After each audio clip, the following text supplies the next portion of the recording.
오늘은 죽음을 눈앞에 두고 살라라는 주제로요. 하나님의 말씀을 좀 전해 보려고 합니다. 지난달이었나요? 벌써 좀 시간이 지나긴 했는데 다른 분들은 기억하실지 모르겠습니다. 담임 목사님이 은사 교수님이신 정창균 교수님께서요, 우리 교회 오셔서 말씀을 전했던 적이 있어요. 그렇죠? 벌써 한 달 정도의 시간이 지났는데요. 제가 보니까 8월 18일 날 전하셨더라고요. 정창균 교수님 같은 경우는 저 같은 목회자는 평소라면 말도 못 붙일 만큼 너무 이 교단에서 존경받는 분이시고요. 너무 어른이시죠. 그리고 우리 담임 목사님의 스승님이기도 하다 보니까 좀 담임 목사님만 해도 저한테 너무 높은 분인데 담임 목사님의 스승님이기까지 하신 거예요. 그러니까 그 당시에 설교를 정말 열심히 들었던 기억이 있습니다. 거의 고개를 열심히 끄덕여 가면서 아멘 하면서 막 열심히 들었던, 경청했던 기억이 있어요. 그 당시에 제가 참 이 정창규 교수님의 말씀 가운데 기억에 남는 한 부분이 있는데요. 그 부분이 어떤 부분이냐면 정창균 교수님께서 이렇게 말씀을 하시는 겁니다. 여러분, 우리가 자녀를 수련회에 보냈습니다. 근데 그 자녀가 물놀이를 하다가 죽어버린 거예요. 그럼 우리는 이 일을 어떻게 해석해야 하겠습니까? 기억나실지 모르겠지만 저한테는 굉장히 인상 깊었던 질문이었습니다. 그렇지 않습니까, 여러분? 한번 생각을 해보실까요? 우리가 자녀를 수련회에 보냈습니다. 근데 그것도 수련회 그냥 보내는 게 아니죠. 우리 부모님들은 아시겠지만 우리 자녀들 수련회에 보내려면요, 다 그 학원 다니는 거 전화해가지고 학원 잠깐 멈춰야 하고요, 공부하는 거 잠깐 내려놓게 하고요, 우리 아이들이 정말 하나님을 만나길 바란다는 그 마음으로요, 수련회에 보내시는 거라는 거예요. 2박 3일이면 2박 3일, 3박 4일이면 3박 4일. 그런데 이 자녀가 수련회에 보내놨더니, 그 귀한 마음, 신앙의 고백으로 수련회에 보내놨더니 물에 빠져 죽었다는 거예요. 갑자기 그런 연락이 온다는 겁니다. 그러면 우리는 이 자녀의 죽음을 어떻게 해석하면 좋겠냐는 것이죠. 실제로 이런 일들은 지금도 정말로 많이 일어나고 있습니다. 이게 안 일어나는 일이 아니라 과거에는 더더욱 빈번한 횟수로 일어났던 일이 이런 일이었던 것 같아요. 자녀를 수련회에 보냈더니 물에 빠져서 죽는 사고 있지 않습니까? 옛날에는 여러분, 여름 수련회를 해수욕장이나 바닷가 같은 데 좀 많이 갔어요. 그러면 이게 굉장히 위험하잖아요. 근데 청소년부 학생들 중에서도 가끔 보면 근데 이런 남학생들 중에 까불기를 좋아하는 아이들이 있어요. 그럼 이런 아이들은 담당 교육자의 말은 듣지도 않고요, 혼자서 몰래 그 깊은 바다로 누가 더 멀리 수영해서 들어가나 내기를 해서 들어가는 겁니다. 이게 들어갈 때야 들어가는데 돌아올 때는 너무 먼 거리를 들어가기도 했고, 또 파도가 치니까 나오지를 못해서 결국에는 아무도 모른 채 물에 빠져 죽어버리는 일, 그게 진짜로 많이 일어났다는 것이죠. 진짜 이게 여러분 비일비재했었습니다. 물론 여러분 걱정하지 않으셔도 되는 거는 우리 교회 같은 경우는 절대로 이런 일이 일어나지 않을 겁니다. 여러분 걱정하지 않으셔도 됩니다. 이게 우리 교회가 다른 교회와 비교해서 남다른 하나님의 은혜가 있어서 그런 일이 일어나지 않는 것은 아니고요, 우리 교회 학생들은 여러분 수련회 때 물놀이 하는 거 보시면요, 여기 위에 그 정자 있는 데 있죠. 거기서 물에 바가지 물 담아서 뿌리면서 놀거든요. 우리는 바가지 막 뿌려주면 하하호 하고 너무 즐겁게 저희는 물풍선 던져가면서 막 이렇게 제낀다고 해야 하나요? 제낀다는 거죠. 예. 그래서 우리는 굉장히 소박하게 놀고 있습니다. 정겹게. 제 생각에는 우리 교회 이 정자 쪽에서 익사사고가 일어나는 일은 아마 없을 거라는 생각이 들어요. 그런 확률이 있지 않을 거라는 생각이 듭니다. 우리는 걱정하지 않으셔도 돼요. 걱정하지 않으셔도. 근데 진짜 만에 하나라도 한번 생각해 봤으면 좋겠다는 거죠. 정말 만에 하나라도 여러분, 우리가 그런 일이 일어났다면 그 청소년 학생의 죽음은 우리에게 어떤 메시지처럼 다가오겠냐는 겁니다. 주님, 내가 주님을 신뢰하는 마음으로 학원도 다 빼고 그냥 주님, 이 우리 아이들 은혜 받았으면 좋겠다는 마음으로 수련회를 보냈는데 무슨 일입니까, 주님? 무슨 일입니까? 너무 원망하는 마음이 싹트지 않겠냐는 것이죠. 여러분, 사람이 나쁜 짓을 하다가 벌을 받으면요, 그냥 우리는 벌 받을 놈이 받았다라는 생각으로 넘어갈 수가 있습니다. 나쁜 짓을 하고 죄를 짓다가 벌을 받으면 인과응보다 하고 자연스럽게 그 일의 이유를 납득하게 돼요. 근데 세상에 보면 내가 하나님을 참 잘 믿고 있음에도 불구하고 이런 불의의 사고들이 분명히 닥칠 수가 있다는 거예요. 수련회에 보냈더니 사고가 나서 자녀가 죽을 수도 있고요, 다른 말로 새벽 기도를 결단해서 갔더니 거기서 차 사고가 나서 죽을 수도 있다는 말입니다. 또 잘 믿던 어떤 어린 아기가, 정말 하나님 사랑한다고 고백하는 귀여운 아기가 불치의 병에 걸려서 죽을 수도 있습니다. 실제로 이게 안 일어나는 일이 아니지 않습니까? 외면하지 마시고 진짜 현실을 보시면 여러분 너무나도 많이 일어나는 일들입니다. 내가 잘 믿어보려고 했는데 왜 이런 죽음이 우리에게 실제로 일어나게 되는 거냐는 말이죠. 하나님을 잘 믿어 모르고 마음을 먹었으면 그때부터 솔직히 여러분 하늘의 문이 열리고 막 축복이 쏟아져 내려야 하는 거 아닐까요? 새벽 기도를 결단했으면 그 기도의 응답이 막 이루어지고 내 삶이 부유해지고 풍요로워지고 그런 일들이 일어나야 하는 거 아닐까요? 새벽 기도를 결단했더니 죽음이 웬 말이냐는 것입니다. 수련회 은혜 받고 예수님 믿으라고 보내놨더니 더 잘 믿으라고 보내놨더니 죽음이 웬 말이냐는 것이죠. 여러분 이런 일을 우리가 겪으면요 진짜 그 세상에 안 믿는 사람들의 말처럼 야 하나님은 이 땅에 진짜 안 계시는구나, 안 계시는 분처럼 느껴질 수가 있다는 겁니다. 충분히 이해합니다. 그렇게 생각할 수밖에 없을 것 같아요.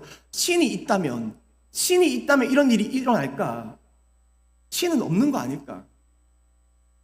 오늘 본문의 말씀을 잠깐 보셔도요 우리가 앞서 얘기했던 그 새벽 기도 가다가 차 사고 나서 죽거나 수련회에 보냈더니 죽게 되는 뭐 그런 죽음과 동일한 죽음을 겪게 되는 한 명의 인물이 등장을 합니다.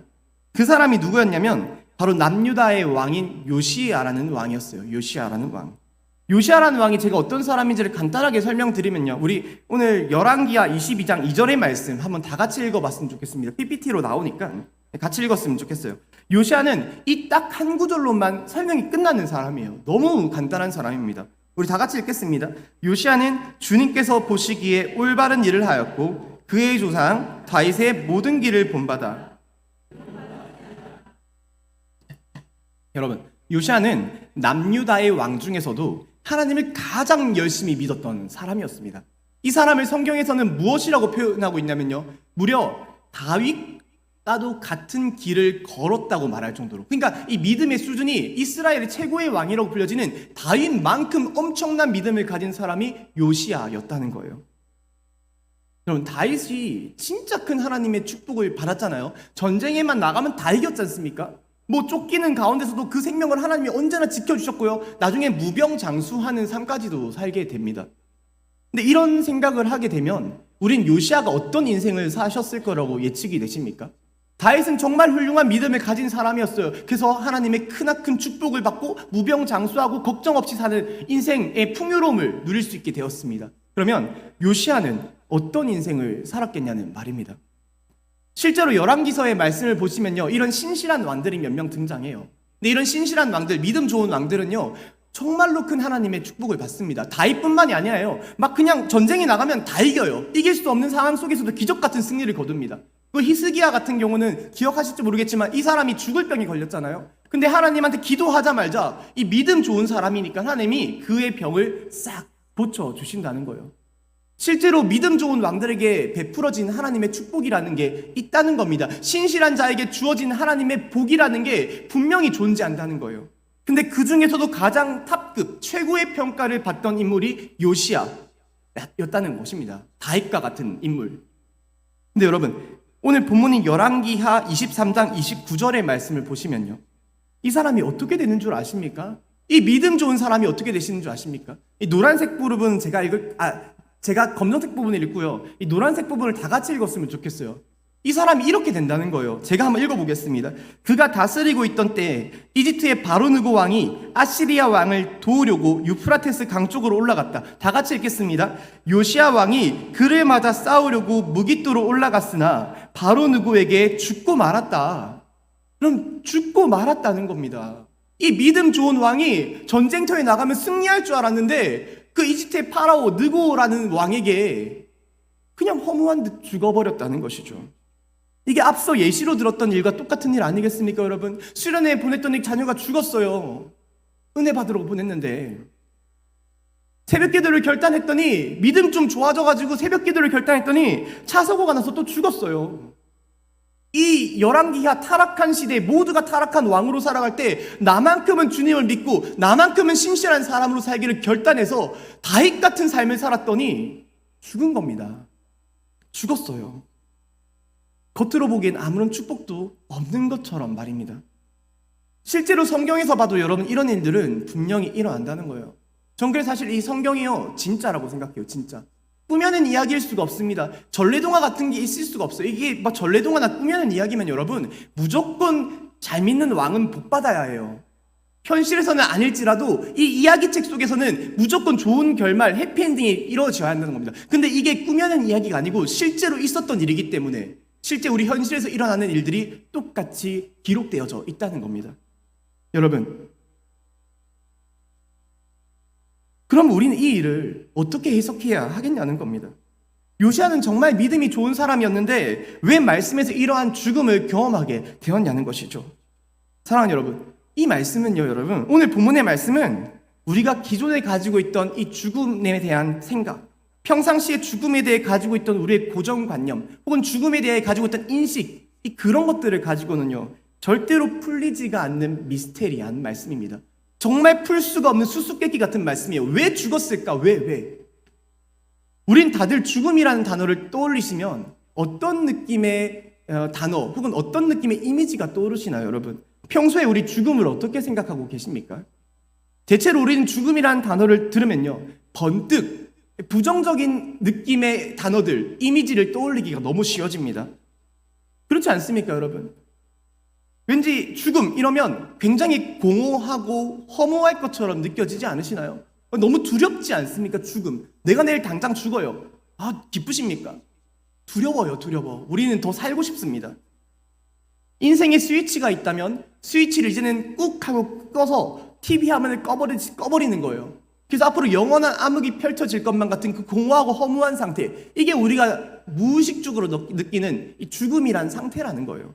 그렇지 않냐는 겁니다. 이건 믿는 사람들도 마찬가지입니다, 여러분. 우리는 뭐 죽음을 다르게 생각한다고 말을 하지만요, 우린 죽음을 다르게 생각한다고 주장하지만요, 무의식적으로는 우린 다들 죽음을 그렇게 안 좋은 느낌으로만, 안 좋은 생각으로만 판단하려 들고 죽음을 그렇게 인식하려 든다는 말입니다. 죽음을 생각하면 두려워요. 죽음을 생각하면 너무 외로워요. 여러분, 물론 실제로 죽음에는요, 그런 부정적인 느낌, 모습, 단어가요 담겨져 있긴 합니다. 믿지 않는 많은 사람들에게 죽음이란 그 앞서 말했던 그 외로움, 공허함, TV 화면 끄는 거, 이것과는 비교도 안 될 만큼 너무나도 끔찍하고 두려운 모습으로 임재하게 될 거예요. 그럼 믿지 않는 많은 사람들에게는요, 죽음은 결코 그냥 TV 화면 꺼지는 것처럼 가벼운 일로 지나가 버리지 않게 될 것입니다. 성경에서 말하는 죽음은 특히 믿지 않는 많은 사람들에게는 정말로 가혹하고도 혹독한 하나님의 심판으로 죽음이라는 것은 다가오게 될 거라는 겁니다. 영원한 고통, 영원한 형벌, 이게 믿지 않는 자들에게 죽음이 될 것입니다. 안타깝지만 어쩔 수 없습니다. 그래서 우리가 전도를 해야 하는 거예요. 내 사랑하는 사람을 전도해야 하는 이유, 내 이웃을 전도해야 하는 이유, 그 죽음이 믿지 않는 자에게 너무 끔찍하게 적용되기 때문에요. 우리 전도해야 하는 겁니다. 그런 관점에서 봤을 때 여러분, 분명히 죽음은요, 두려움의 느낌을 가지고 있습니다. 제가 오늘 말씀드리고 싶은 것은 우리 믿는 자들에게는 죽음이 이러한 부정적인 단어로만 주어져서는, 다가와서는 안 된다는 것이죠. 그걸 말씀드리고 싶은 겁니다. 잘 믿는 사람이 여러분, 잘 믿다가 죽었습니다. 저 신실한 김 집사가 죽었습니다. 새벽 기도를 하다가 갑자기 죽었습니다. 저 강 목사가 수련회를 인도하다가 갑자기 죽었습니다. 목사인데. 그럼 우리는 이 일을 어떻게 해석해야 할까요? 이건 하나님이 잠깐 한눈 팔다가 실수로 죽게 내버려 두신 겁니까? 야, 이 강 목사를 내가 잘 지켜줬어야 했는데 실수했네. 미안하다, 강 목사야. 하나님이 실수하신 걸까요? 죽으면? 아니면 이 사람이 사실은 숨겨둔 큰 죄악이 있어서 하나님의 심판을 받은 걸까요? 사람이 죽었어요. 근데 죽고 나서 보니까 이 사람이 숨겨둔 죄악이 있는 거예요. 막 성추행범이었던 거예요, 알고 보니까. 그래서 심판을 받아 죽은 걸까요? 우리가 죽음을 자꾸 안 좋은 쪽으로만 묵상하고요, 안 좋은 쪽으로만 생각하니까 누가 죽으면 계속 이게 하나님의 심판인가 실수인가를 되뇌이게 된다는 거예요. 여러분, 죽음이라는 것은요, 믿지 않는 자들에게는 그런 두려움의 이미지로 다가올 수가 있습니다. 하지만 믿는 우리 모두에게는 그보다 더 큰 하나님의 축복이 없다는 것을 우리는 기억해야만 합니다. 그거를 기억하셔야 해요, 여러분. 죽음 이꼴 하나님의 축복이라는 겁니다. 믿는 우리에게는요, 죽음만큼 큰 하나님의 축복이 없다는 거예요. 무의식적으로라도 우리는 이 죽음에 대한 인식을 바꾸셔야 합니다. 요시야 왕을 잠깐 보시면요, 여러분. 요시야 왕은 잘 믿으면서 누구보다 신실하게 살다가 전쟁터에 나가서 갑자기 죽어버렸어요. 그럼 이 요시야 왕의 죽음은 진짜 하나님이 그냥 실수하신 걸까요? 이 잘 믿는 왕을 못 살리신 걸까요? 능력이 부족하셨던 걸까요? 죽음을 나쁘게만 생각하면 그렇게 해석되어집니다. 하지만 많은 신학자들은요, 한결같이 입을 모아서 이 사건을 보고 어떻게 얘기하냐면 요시야 왕의 죽음은 결코 하나님의 실수가 아닌 하나님의 축복이었다라고 고백을 하고 있습니다. 많은 신학자들은 이 죽음이 이꼴 하나님의 축복이었다라고 말하고 있는 겁니다. 왜 이게 축복이었냐면 여러분, 이 당시에는 이미 요시야 왕이 세워지기 전전대 왕이 므낫세라는 왕이 있었거든요. 이게 요시야로 치면 할아버지 되는 사람입니다. 이 할아버지 왕이 굉장히 큰 악행을 저질러서 남유다에 이미 하나님의 멸망이 선포된 상황이었어요. 이 시대적 배경을 아셔야 합니다. 하나님이 너희들 남유다야, 너희들은 멸망할 것이다. 바벨론의 포로로 끌려갈 것이다. 모든 깐사리를 털리게 될 것이다. 모든 멸망의 말씀을 이미 선포하신 상황이었다는 거예요. 여러분, 하나님의 말씀이 선포되잖아요. 그럼 그걸 주워 담을 수가 없습니다. 시한부 인생이라고 생각하시면 좋아요. 하나님이 멸망을 선포하면 이 나라는 무조건 어떤 일이 있어도 멸망하게 돼요. 그럼 만약에 요시야가 오래 살았다고 한번 생각해 볼까요, 여러분? 요시야는 잘 믿으면서 여느 다른 신실한 왕들처럼 무병장수하는 삶을 살게 된 거예요. 그럼 어떤 상황이 펼쳐지게 됩니까? 요시야의 눈앞에서요, 요시야는 건강하게 살고 있는데 눈앞에서 남유다의 모든 백성들이 쇠사슬에 묶여서 끌려가는 참담한 현실을 보게 되는 거예요. 요시야가 오래 살았더라면 요시야의 눈앞에서 나의 사랑하는 백성들이 끌려가는 걸 지켜보는 그런 절망을 경험하게 될 수밖에 없었다는 겁니다. 또 요시야의 눈앞에서 모든 나라의 곡간과 세간살이들, 그 귀한 성전의 기구들 모두 끌려가는데 땅을 치고 피눈물을 흘리는 게 요시야의 모습이 될 수밖에 없었다는 것이죠. 여러분, 다시 말해서 요시야가 오래 사는 것이요 결코 하나님의 축복이 아니었다는 겁니다. 하나님은 여러분, 되려 이 신학자들이 이렇게 표현하는데 이게 참 올바른 표현인지 한번 판단해 보시기 바랍니다. 신학자들은 이렇게 얘기합니다. 요시야의 죽음을 가지고 하나님은 되려 요시야를 일찍 죽이심으로 그를 축복하셨다. 무슨 말씀인지 아시겠습니까? 요시야를 되려 일찍 죽이심으로 그를 축복하셨다. 죽음 이꼴 하나님의 축복이 된다는 거예요. 믿는 자에게 죽음은 하나님의 축복이라는 것입니다. 일찍 죽어서 천국에서 행복하게 사는 것이 오히려 이 땅에서 끔찍한 고통을 받는 것보다 좋기 때문에 그를 죽게 내버려 두신 것이라는 말입니다. 여러분, 우린 죽음이라는 것이 가지고 있는 이 이미지를 다시 한번 생각해 볼 필요가 있습니다. 분명 죽음은 두렵고 공포스러운 모습, 형상을 가지고 있습니다. 때론 죽음이란 하나님의 심판처럼 느껴지기도 합니다. 물론 실제로 믿지 않는 많은 자들에게 죽음은 하나님의 심판이기도 합니다. 그래서 우린 되도록이면 죽음이 안 왔으면 좋겠습니다. 오래 살고 싶습니다. 죽음을 피했으면 좋겠습니다. 하지만 믿는 우리들에게 죽음이란 그런 것이 아니라는 말입니다. 믿는 우리에게 죽음이란 영원한 행복을 누리며 살 수 있는 출발점입니다. 시작점입니다. 정말 기쁨이 시작되어지는 바로 그 순간, 바로 스타트되는 그 지점, 그게 죽음입니다. 여러분, 죽음에 대해서 우리가 평소에 가지고 있던 모든 이미지 자체를 바꾸시길 이 시간 권면드립니다. 믿는 우리들에게 죽음이란 무조건적인 하나님의 축복이라는 것이죠. 만일 믿는 우리가 죽었습니다. 어떤 상황 속에서든지 새벽 기도를 가든지 아니면 수련회를 가든지 우리가 죽습니다. 그럼 그 순간은 유족들은 당황스러울지 모르겠습니다. 당황스럽겠죠. 근데 그건 분명한 하나님의 축복이라는 것을 우리는 기억해야 한다는 거죠. 왜 이게 하나님의 축복입니까? 이 땅에서 첫날을 사는 것이 하나님의 나라에서의 하루보다 못함으로 우리는 주님의 가장 큰 은혜를 사실 죽음으로 받게 된다는 것이죠. 그렇기 때문에 우리는 죽음을 다르게 해석하셔야 합니다. 우리는 죽음이 우리에게 축복이 된다는 것을 언제나 기억하며 살아야 할 필요가 있습니다. 그래서 오늘 말씀의 주제가요, 여러분, 죽음을 눈앞에 두고 살라는 거예요. 죽음을 눈앞에 두고 살라. 이 부정적인 이미지의 죽음을 생각하면서요, 날마다 두려움 속에 벌벌 떨며 살라는 것이 아닙니다. 제가 오늘 몸 상태가 조금 안 좋거든요. 다크서클이 여느 때보다 좀 더 깊어졌습니다. 원래도 좀 깊은 사람인데 오늘은 우리 청년들이 보고 놀래더라고요. 목사님 무슨 일 있으셨냐고, 몸이 안 좋으시냐고. 몸이 안 좋진 않은데 유독 피곤한 날 있잖아요. 그러니까 다크서클이 이렇게 진해졌어요. 순간 생각이 드는 거예요. 오늘 말씀 주제가 죽음을 눈앞에 두고 살라인데 마치 이 다크서클 죽을 것처럼 생긴 애가 나와가지고 저승사자처럼 죽음을 눈앞에 두고 살라고 하면 이상한 느낌처럼 들리잖아요. 여러분, 빨리 죽으라는 것처럼 들리지 않습니까? 그런 얘기가 아니라는 거예요, 여러분. 죽음 이후에 주어질 하나님의 나라를 소망하면서요, 나에게 그 축복의 스타트를 끊어줄 죽음, 하나님의 가장 큰 축복인 그 죽음을 기대하며 살라는 겁니다. 기대하며. 죽음을 기대하며 살라. 죽음을 소망하며 살라. 죽음을 눈앞에 두고 살라입니다. 그래서 어떤 목사님은 우리 기독교의 신앙을 보면서요, 우리는 기다림의 종교라는 말을 해요. 기다림의 종교가 바로 우리 기독교의 신앙이라는 겁니다. 우리가 이 땅에서 해야 할 일이요, 다른 게 아니라 기다리는 일이라는 거예요. 기다리는 일. 장차 올 하나님의 나라를 기다리는 일.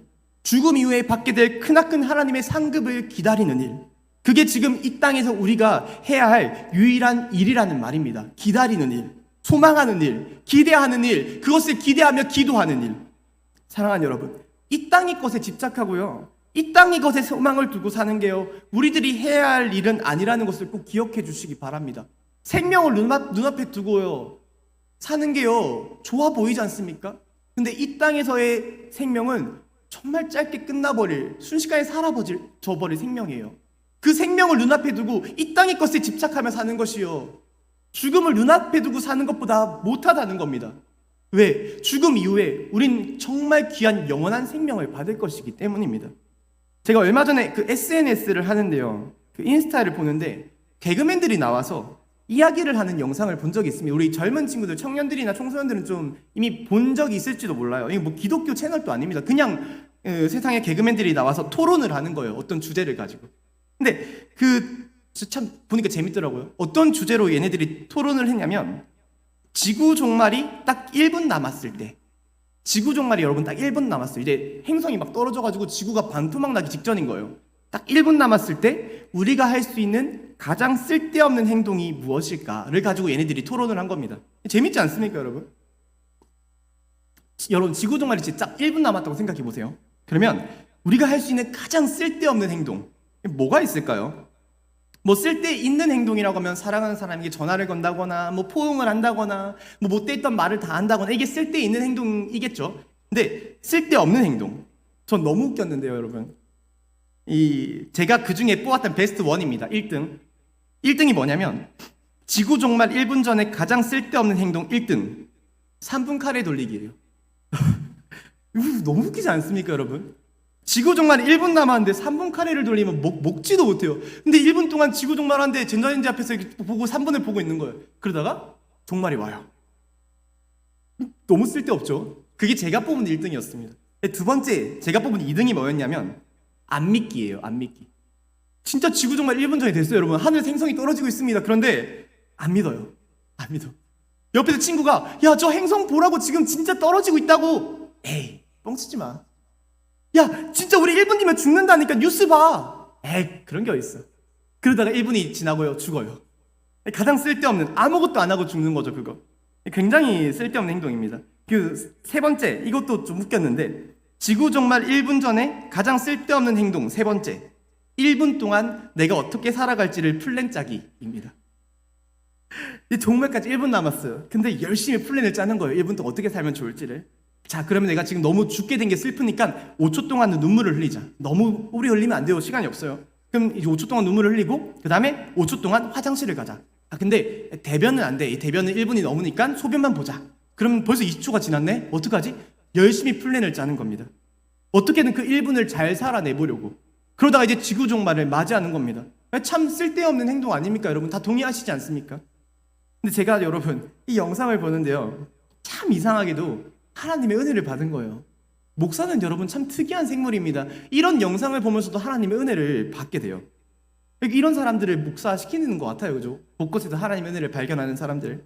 제가 이 영상을 보면서 어떤 생각이 들었냐면, 여기서 개그맨들이 말한 이 쓸데없는 행동들을요, 지금 우리가 모두가 하고 있구나, 이런 생각이 들었다는 거예요. 아, 이 쓸데없는 행동들을 지금 우리 모두가 하고 있는 중이구나. 지구 종말 1분 전에 제일 쓸데없는 게요, 뭐 3분 카레 돌리기, 이건 뭐 그냥 말장난이고요. 넘어가고요. 가장 쓸데없는 건 사실 안 믿는 겁니다. 안 믿는 거.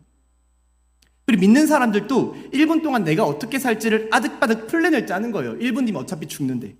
그 1분 동안 어떻게든 잘 살아내보려고 플랜을 짜고 열심히 뭔가를 준비하는 거, 그게 가장 쓸데없는 일이었어요. 근데 세상에 정말 수많은 사람들이 그런 쓸데없는 일을 행하며 살아가고 있다는 겁니다. 제 말이 맞는지 한번 판단해 보시기 바랍니다. 들어보세요, 여러분. 여러분, 우리가 죽음 이후에요, 영원한 하나님의 나라를 생각하시면요, 상대적으로 이 땅에서 보내는 시간은 정말 시간으로 말하자면 1분 정도밖에 안 될, 정말 조금의 시간밖에 안 될 짧은 시간이라고 표현할 수가 있습니다. 그렇지 않습니까? 우린 이 땅에 잠깐 머물렀다가 떠나게 될 사람이라는 거예요. 길게 느껴지더라도. 근데 그 사실을 우리가 다른 사람들에게 아무리 알려줘도 아무도 믿질 않는 겁니다. 에이, 그런 게 어딨어. 야, 예수님 믿어야 한다고. 그래야 천국 갈 수 있어. 죽음 이후에 영원한 생명을 우리가 얻을 수 있어. 에이, 뻥치지 마. 안 믿기예요, 안 믿기. 가장 쓸데없는 행동입니다. 야, 우리 진짜 죽으면 하나님의 심판대 앞에서 이제 우리가 천국 갈지 지옥 갈지가 결정된다니까. 에이, 뻥치지 마. 그런 거 없어. 여러분, 지구 종말 1분 전인데 이제 진짜 좀 있으면 종말이 오는데 안 믿는 거예요. 에이, 뻥치지 마. 너무 쓸데없는 행동이라는 겁니다. 혹시 여기 있는 분들 중에요, 우리 장년 성도님들은 뭐 다 믿으실 거라고 생각하는데 청년들이나 청소년들 중에는 이 안 믿기를 시전하고 있는 그런 사람들이 있을지도 모릅니다. 여러분, 에이, 뻥치지 마. 에이, 그런 게 어딨어. 그러다가 그냥 1분 지나면 여러분 종말을 맞이하는 거예요. 예수님이 오시는 거예요. 그때 가서는 믿어도 의미가 없어진다는 겁니다. 믿으시길 바랍니다. 두 번째로, 그것을 믿는 사람들은 무엇을 하도 쓸데없는 일? 1분 동안 열심히 플랜을 짜는 거예요. 지구 종말이 올 걸 믿어요. 그러니까 플랜을 짜는 겁니다. 여러분, 우리는 이 땅에서의 삶이요, 고작 시간으로 치면 1분 정도밖에 안 될 짧은 생이라는 것을 이미 다 알고 있는 사람들입니다. 그런데 그것을 우리가 알면서도요, 이 1분밖에 안 되는 내 인생 어떻게든 더 잘 살아내 보려고 아득바득 플랜을 짜고 있는 겁니다. 이 1분의 삶을 위해서 내 인생 전체를 올인하는 거예요. 내가 어떻게 하면 이 땅에서 성공할 수 있을까? 내가 어떻게 하면 이 땅에서 더 잘 살 수 있을까? 내가 이 땅에서 어떻게 하면 더 풍요를 누릴 수 있을까? 사실 이 땅에서의 삶은 고작 1분 뒤면 끝나는 건데 우리 그것을 이미 알고 있는데, 이 땅이 1분밖에 안 되는 것을 알고 있는데, 여러분, 우린 지금 이 땅에서의 삶에요, 너무 큰 올인을 하고 있는 실수를 저지르고 있을지도 모른다는 말씀을 꼭 좀 드리고 싶습니다. 그래서 여러분, 죽음을 눈앞에 두고 사셔야 합니다. 이 땅을 눈앞에 두고 살지 마시길 바랍니다. 이 땅에요, 그냥 1분 정도밖에 안 될 그 생명 좋아 보인다고, 사는 거 좋아 보인다고 오래 살기를 소망하면서 이 땅에서 내가 좀 더 누리려고 그것을 눈앞에 두고 살지 마시기 바랍니다. 되려 죽음을 눈앞에 두고 사시기 바랍니다. 그것이 하나님이 보기에 가장 쓸데있는 행동이 될 것입니다. 우리가 그것을 깨닫고 내 삶을 돌아봤을 때 우리는 지금 내가 하고 있는 일들 중에서요, 얼마나 쓸데없는 일이 많았는지를 깨달을 수가 있을 겁니다. 죽음을 눈앞에 두고 사는 지금 내가 해야 할 것이 노래방에 가는 거 아니지 않습니까? 뭐 유흥을 즐기는 것이 내가 지금 죽음을 눈앞에 두고 해야 할 행동은 아니라는 것입니다. 또 뭐 잘 차려진 안주상 앞에서 부어라 마셔라 하는 것, 술집에 가는 것, 죽음을 눈앞에 두고 살아갈 내가 해야 할 것이 결코 아니라는 말씀입니다. 여러분, 우린 이 시간, 이 땅에 될 시간을요, 하나님이 나를 위해서 쓰시라고 준 시간이 아니라는 것을 기억하셔야 합니다. 깨달으셔야 합니다. 이 하나님이요, 우리에게 이 시간을 주신 이유는요, 죽음 이후의 삶을 준비해 가라고 주신 거예요. 죽음 이후에 그 영원한 생명이 있을 그 영생을 준비하라고 우리에게 주신 시간이 이 땅에 1분 남짓되는 조그만한 짧은 시간입니다. 하나님이 그러라고 이 시간을 우리에게 주신 겁니다. 주일 성수를 빼먹고 여행 가라고 이 시간을 주신 게 아닙니다. 노래 가사에 이런 가사 있지 않습니까? 아버지는 말하셨지, 인생을 즐겨라. 웃으면서 사는 인생 자시작이다. 노래 다 아시지 않습니까? 즐기라고 주신 시간이 아니라는 거예요. 이 아버지는 말하셨지, 인생을 즐겨라. 여기서 아버지가 어떤 아버지인지 모르겠는데 우리 아버지는 그런 말씀 안 하셨거든요. 근데 뭐 하나님 아버지도 아닌 것 같아요, 여러분. 하나님 아버지도 우리에게 인생을 즐기라고 하지 않으셨습니다. 이 인생은 죽음 이후의 삶을 준비해가는 일련의 과정으로 보내줘야 한다는 것이죠.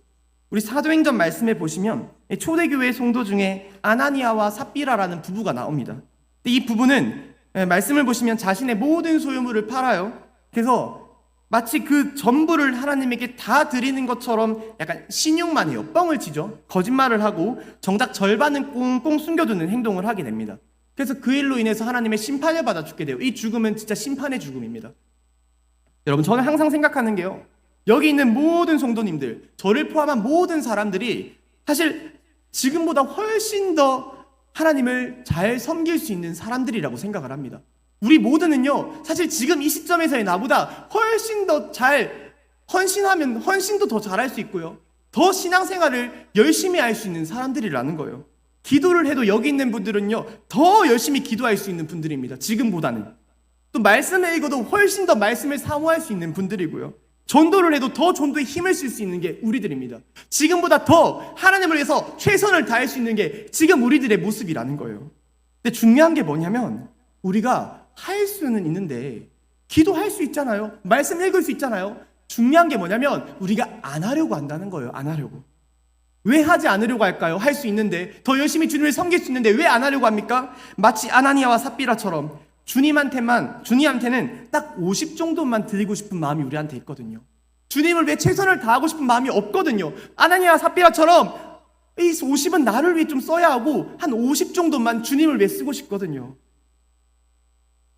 내가 쉬기도 해야 하고 놀기도 해야 하고 누릴 것도 누려야 하는데, 내가 이 땅의 인생을 위해서 그 50은 사용해야 하는데 왜 우리가 주님한테 온전한 헌신을 바치지 못한다는 것입니다. 이 땅에서의 삶을 너무 중요하게 여기기 때문입니다. 죽음을 눈앞에 두고 살지 않고 이 땅을 눈앞에 두고 살기 때문입니다. 이 땅에 소망을 두고 살기 때문입니다. 그런데 제가 아무리 생각해봐도 여러분, 아나니아와 삽비라가요, 그 헌금을 드린 이후에 자신들이 만일 죽을 것을 알았더라면, 그 사람들이요 죽음을 눈앞에 두고 살았더라면 과연 주님 몰래 50을 숨겨두는 그런 어리석은 행동을 저질렀을까요? 안 저질렀을 거라는 거예요. 그 부부가 죽음을 눈앞에 두고 죽음 이후의 삶을 누구보다 기대하며 죽음의 소망을 두고, 이 땅이 짧은 생명이 아닌 죽음의 소망을 두고 살았더라면 여러분, 그들은 말하지 않더라도 자신들의 전부를 주님께 바치는 삶을 살았을 겁니다.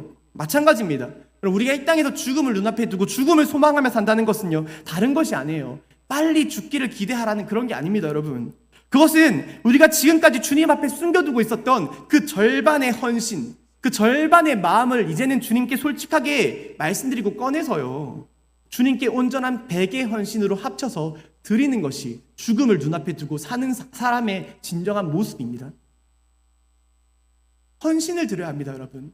이 땅에서 좀 놀려고, 좀 쉬려고, 좀 누리려고 차마 주님께 드리지 못하고 꽁꽁 감춰놓고 있었던 그 나의 헌신의 마음, 나의 정성의 마음, 나의 열심의 마음, 이제는 꺼내서 주님께 드리시길 간절히 권면드립니다. 이 땅에서 우리가 살아가는 것이 바로 그것을 위한 시간이에요. 이 땅을 위해서, 이 인생을 즐기기 위해 사는 게 이 땅에서 1분 남짓 시간이 아니라요, 하나님께 헌신하기 위한 시간, 죽음을 준비하는 시간, 그것이 바로 우리에게 주어진 바로 이 시간이라는 것을 기억할 수 있기를 바랍니다. 그래서 오늘 이 시간 우리가 다음의 결단을 할 수 있었으면 좋겠습니다. 첫 번째요, 말씀을 읽지 않던 자는 말씀을 읽는 자가 되기를 결단할 수 있기를 바랍니다. 두 번째, 기도를 하지 않던 자는 기도를 하는 자가 되기를 결단할 수 있기를 바랍니다. 세 번째, 사역을 하지 않던 자는 사역을 하는 자가 되길 결단할 수 있기를 바랍니다. 네 번째, 목장을 나가지 않던 자는 목장을 나가는 자로 결단할 수 있기를 바랍니다. 다섯 번째, 섬김을 하지 않는 그 인색한 마음으로 남에게 베품을 가지지 못했던 자는 아낌없이 섬길 줄 아는 자가 되길 바랍니다. 여섯 번째, 가정에 소홀히 하던 자는 가정을 사랑하고 챙길 줄 아는 자가 되기를 결단할 수 있기를 바랍니다. 일곱 번째, 전도를 외면하던 자는 전도에 힘을 내는 자가 되길 결단할 수 있기를 바랍니다. 여러분, 그 외에도 우리가 주님께 온전하게 드리지 못했던 헌신의 모습이 있다면, 우리가 이 시간 숨겨둔 그 50을 꺼내서 주님께 드리며 더욱 열심히 주를 위해 살겠노라, 내가 주를 위해 온전히 헌신하겠노라 결단하고 변화될 수 있는 지금 그 시간이 될 수 있기를 바랍니다. 우리 지금 이 시간 우리 찬양 불렀으면 좋겠는데요, 잠깐 나와서 세팅 부탁드리도록 하겠습니다.